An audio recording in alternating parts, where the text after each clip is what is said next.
Chapter 12. A man who was Ove, and one day he had enough. People always said Ove and Ove's wife were like night and day. Ove realized full well, of course, that he was the night. It didn't matter to him. On the other hand, it always amused his wife when someone said it, because she could then point out while giggling that people only thought Ove was the night because he was too mean to turn on the sun. He never understood why she chose him. She only loved abstract things like music and books and strange words. Ove was a man entirely filled with tangible things. He liked screwdrivers and oil filters. He went through life with his hands firmly shoved into his pockets. She danced. You only need one ray of light to chase all the shadows away, she said to him once, when he asked her why she had to be so upbeat the whole time. Apparently, some monk called Francis had written as much in one of her books.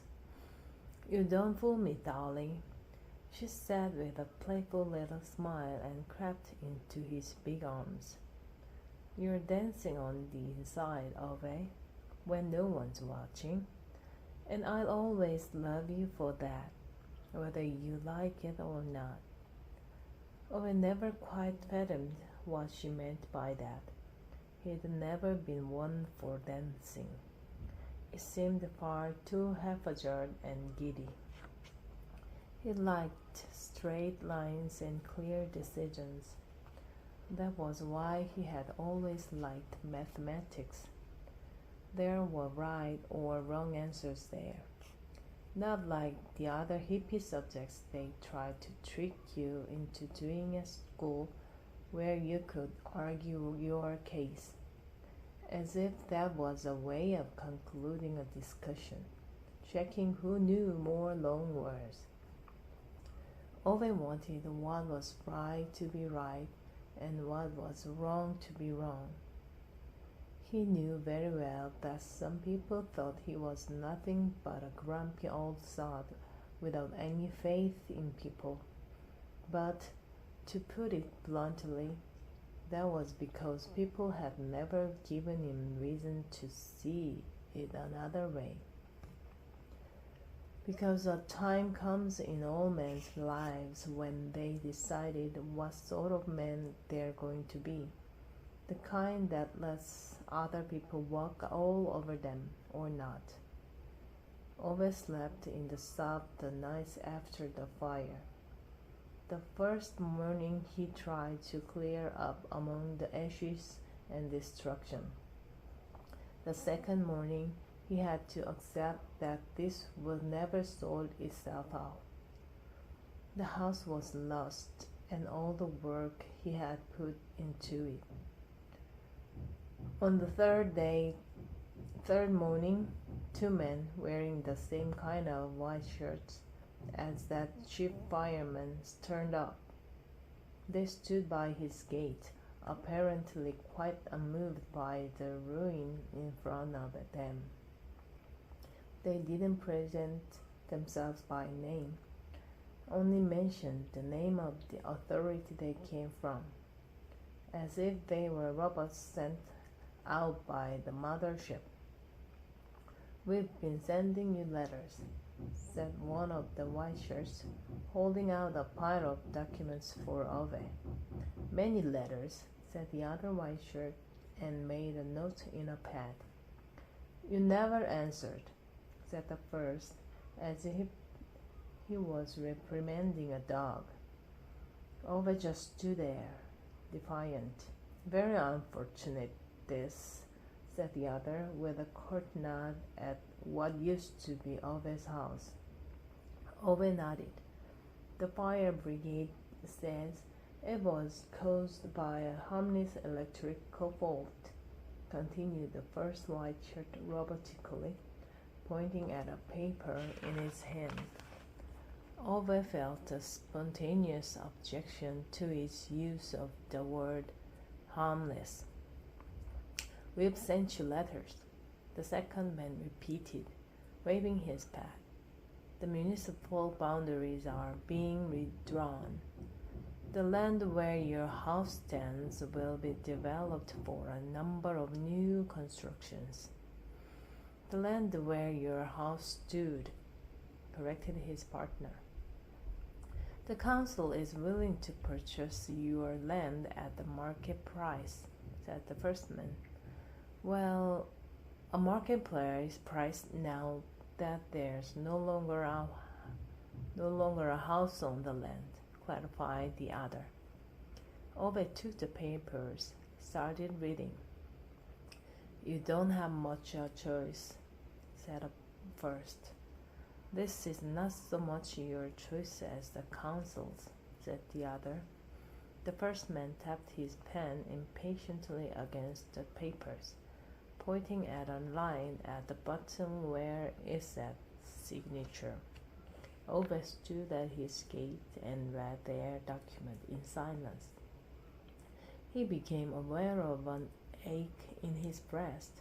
It took a long, long time before he understood what it was. Hate. He hated those men in white shirts.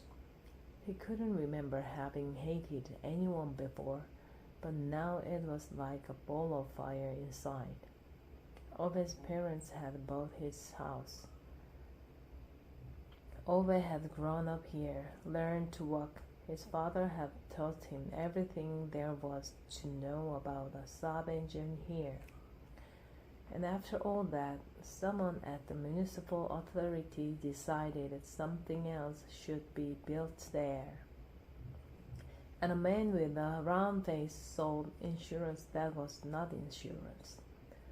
A man in a white shirt prevented Ove from putting out a fire, and now two other white shirts stood here talking about the market price. But Ove really did not have a choice. He could have stood there until the sun had completely risen, but he could not change the situation. So he signed their document, while keeping his fist clenched in his pocket. He left the plot where once his parental home had stood, and he never looked back. Rented a little room from an old lady in town, sat and stared desolately at the wall all day. In the evening he went to work, cleaned the train compartments. In the morning he and the other workers were told not to go to their usual changing rooms. They had to go back to the head office to pick up new sets of work clothes. As Ove was walking down the corridor, he met Tom. It was the first time they had seen each other since Ove got blamed for the theft from the carriage. A more sensible man than Tom would probably have avoided eye contact or tried to pretend that the incident had never happened. But Tom was not a more sensible sort of man. "Well, if it isn't the little thief," he exclaimed with a combative smile. Ove didn't answer, tried to get past, but got a hard elbow from one of the younger colleagues Tom surrounded himself with. Ove looked up. The younger colleague was smiling disdainfully at him. "Hold on to your wallets. The thief's here," Tom called out so loud that his voice echoed through the corridors.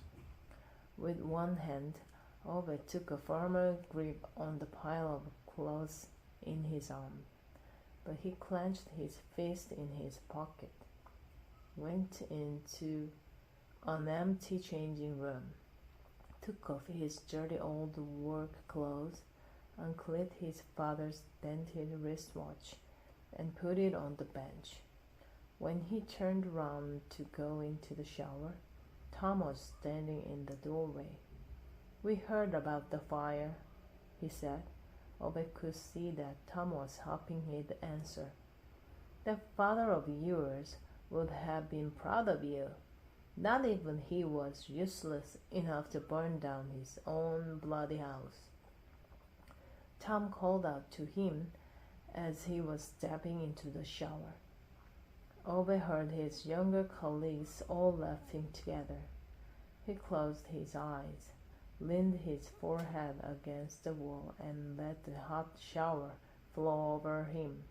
Stood there for more than 20 minutes, the longest shower he had ever had. When he came out, his father's watch was gone. Obed rooted among the clothes on the bench, searched the floor, fine-combed all the lockers,